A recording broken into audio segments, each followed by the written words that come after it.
Hello दोस्तों, मैं हूं आपका दोस्त धीरज और आप देख रहे हैं आसमान स्टडी विद धीरज।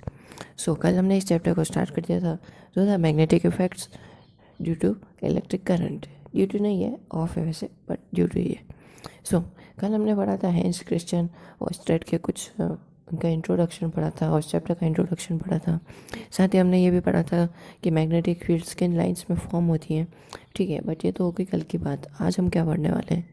आज हम पढ़ने वाले हैं magnetic field due to current carrying conductor. ठीक है, ये हो गया फर्स्ट पॉइंट, फर्स्ट टॉपिक। और सेकंड टॉपिक ये है magnetic field due to current carrying a straight conductor. और तीसरा पॉइंट ये है the right hand thumb rule. ये बहुत इंटरेस्टिंग टॉपिक है। आखिर ये टॉपिक है क्या? राइट हैंड थंब रूल आखिर ये है क्या? चलो देखते हैं।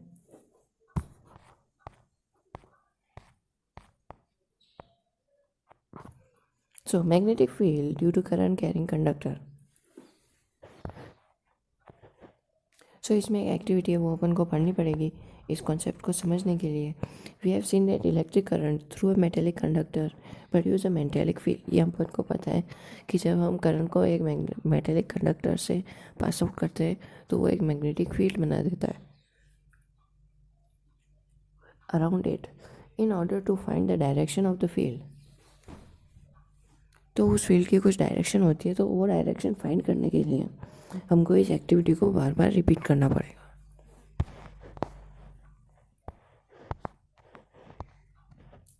तो आखिर ये एक्टिविटी है क्या?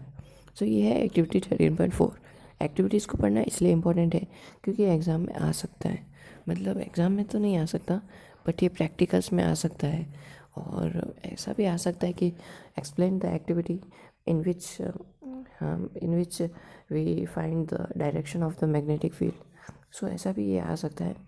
बट एक बहुत इम्पोर्टेंट न्यूज़ थी, वो मैं बताना भूल गया यार।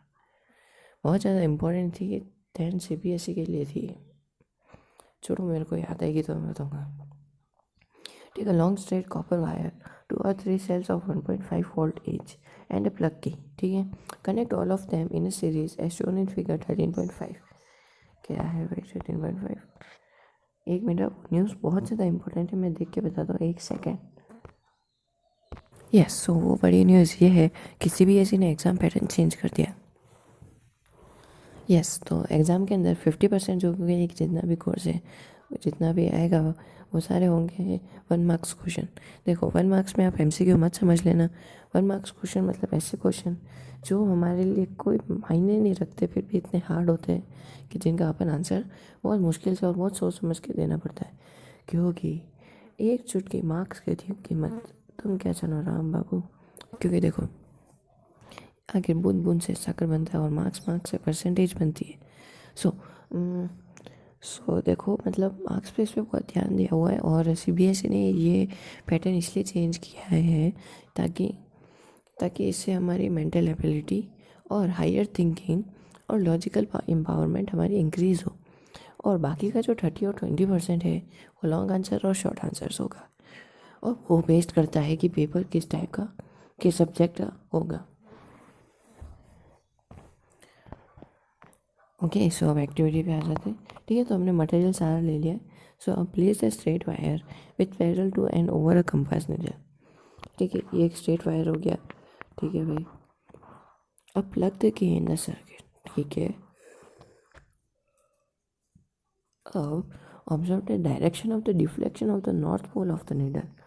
अब नीडल का जो नॉर्थ पोल है वो कहाँ पे डिफ्लेक्ट हो रहा है वो देखना है आपको। ठीक है, तो रिप्लेस, देखो, the north pole of the compass needle will move towards the east, तो वो ईस्ट की तरफ जाएगा। The change of the direction of current through the copper wire, that is from south to north. Observe the change in direction of the deflection of the needle.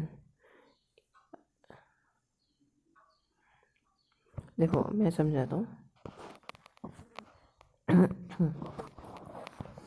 इसमें क्या हो रहा है कि ये एक बैटरी है, ये भी एक बैटरी है। इसमें सर्किट का फ्लो इधर से होके ऐसे जा रहा है। ठीक है, मतलब माइनस की तरफ आ रहा है, प्लस से जा रहा है, ये उल्टा फ्लो हो रहा है। बट ये है एकदम कंप्लीट सर्किट जिसके अंदर की प्लस से जा रहा है और माइनस में इकट्ठा हो रहा है। तो जब एक प्रॉपर सर्किट होता है तो उसमें जो कंपास होता है वो ईस्ट की तरफ डिफ्लेक्ट हो जाता है, बट जब हम करंट को उल्टा फ्लो करते हैं तो वो वेस्ट की तरफ डिफ्लेक्ट हो जाता है। बस इतना सही है। सो अब हमारा second topic, magnetic field due to current through a state conductor. What determines the pattern of the magnetic field? Magnetic field का पैटर्न कौन डिटरमाइन करता है? Generated by current through a conductor. Thus the pattern depends on the shape of the conductor. We shall investigate this with an activity. We shall consider the pattern of the magnetic field around a straight conductor carrying current. तो अब हम लोग different shapes के conductors लेंगे और उसमें magnetic fields produce करने की ट्राई करेंगे और देखेंगे कि उनका क्या डायरेक्शन और डिफ्लेक्शन होता है। तो अब take a battery of 12 volt, a variable resistance और a resostat, an ammeter 0.5 Henry, plug key, connection wires and a long straight thin copper wire. Insert the thick wire in the center of the normal to plane of a rectangular cardboard. Take care that the cardboard is fixed and does not slide up and down. So देखो इन्होंने हमको experiment भी करके दिखाया एकदम exactly ऐसा। तो ये कॉपर वायर एकदम बड़ी है, तो ये गोल है एकदम। सो ये कार्डबोर्ड से पास आउट हुई है और कार्डबोर्ड यहाँ पे लटक रहा है। ओके, कार्डबोर्ड को लटका दिया इन्होंने। Connect the copper wire vertically between the points X and Y as shown in the figure 13.6। हाँ, तो in the series the battery and the plug की, ठीक है। Sprinkle some iron filings uniformly on the cardboard. You may use a salt sprinkle for this purpose. Know the variable of the rheostat at the fixed position. Note the current through the ammeter. Close the key so that the current flows through the wire. Ensure that the wire placed between the points X and Y remains vertically straight. Gently tap the cardboard a few times. Observe the pattern of the iron fillings. You will find that the iron fillings align themselves. तो मतलब कि वही हुआ जो हर बार होता है, iron filling एक special pattern में फॉर्म हो गई। बट ऐसा क्यों? अभी हमको इतनी वो पूरी एक्टिविटी पढ़ने की ज़रूरत नहीं है, नीचे के ऑब्जर्वेशन पढ़ लेते हैं। What happens to the deflection of the compass needle placed at the given point if the current in the copper wire is changed? To see this, the current in the wire, we find that the deflection in the needle is also indicates that the magnitude of the magnetic field produced at the given point increases as the current through the wire increases. What happens to the deflection of the needle if the compass is moved away from the copper wire, but the current through the wire remains same? To see this, now place the compass at a further point for the conducting wires, say at the point Q. ठीक है। तो ठीक है, तो एक ठीक तो आती है सेक्शन में, ठीक है। तो we find that the reflection in the needle is also change, ठीक है। It indicates that the magnitude of the magnetic field produced at a given point increases the current through the wire increases. देखो मैं जो line पढ़ रहा हूँ उसमें ध्यान रखना, क्योंकि वो इजी रहेगा आपके पढ़ने में, लर्निंग में भी इजी रहेगा। What happens to the deflection of the needle if the compass is moved away from the copper wire, but the current through the wire is same? So अब क्या होगा जब नीडल को हमने दूर भेज दिया बट कॉपर वायर में करंट एकदम सेम है, तो ये देखने के लिए हमको प्लेस करना पड़ेगा एक पॉइंट पे जिससे कंडक्टिंग वायर से the point Q। What change do you observe? We see the deflection of the needle decreases. वो तो सीधी सी बात है, आखिर मैग्नेटिक फील्ड कहाँ तक जाएगी? Thus, the magnetic field produced by the given current in the conductor decrease as the distance from it increase. It can be noticed that the concentric circles representing the magnetic field around a current carrying straight wire become larger and larger as we move away from it. So अब आ गया सबका favourite part, जो कि है the right hand thumb rule. A convenient way of finding the direction of magnetic field associated with the current carrying conductor is given in 13.7. Imagine that you are holding a current carrying straight conductor in your right hand such that the thumb points towards the direction. उसमें current भी लगाओगे ना आप कि नहीं? इसमें अगर current लगाओगे तो हमारे नहीं आएगा क्या? ग्लव्स पहनने पड़ेंगे. Then your finger will wrap around the conductor in the direction of the field lines of the magnetic field as shown in the figure. This is known as the right hand thumbnail rule. So यहाँ पे लगा दिया है इन्होंने एक star, which means कि ये copyright है, आप इसको कॉपी नहीं कर सकते. सो अभी आगे एक example. Current through a horizontal power line flows in east to west direction. What is the direction of magnetic field at a point directly below it and at a point directly above it? The current is in the east to west direction. Applying the right hand thumb rule, we get that magnetic field at any point below and above the wire turns clockwise in a panel perpendicular to the wire when viewed from the east end and anti-clockwise when viewed from the west end. So ये रहे कुछ questions, पर इनसे पहले हम लोग थोड़े से नोट्स भी एक बार देख लेते हैं. कल का टॉपिक वैसे बहुत इंटरेस्टिंग होने वाला है. ये देखो, इससे ज़्यादा इंटरेस्टिंग और क्या हो सकता है. Magnetic field due to current carrying conductor.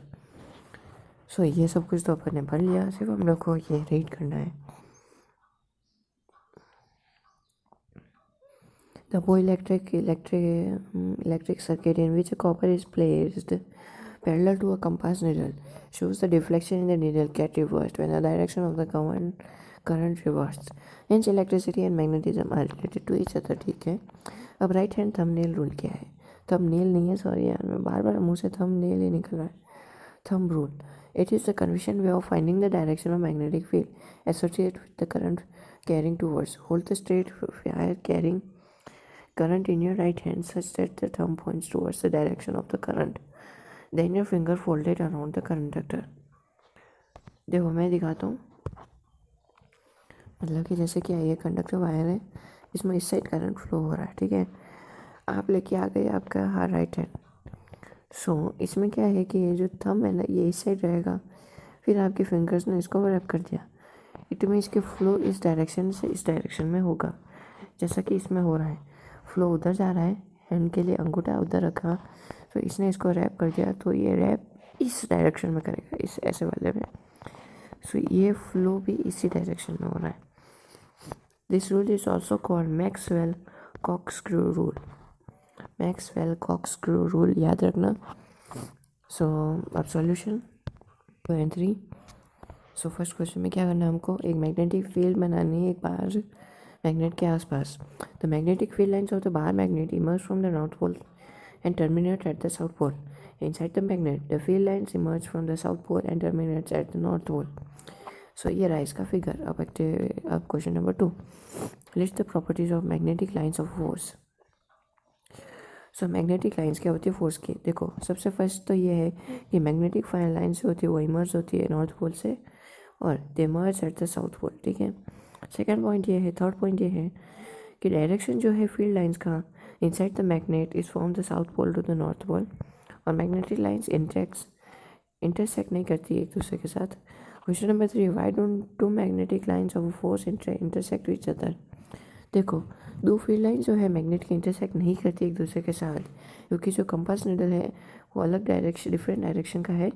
And this is not possible hence two field lines do not intersect which each other.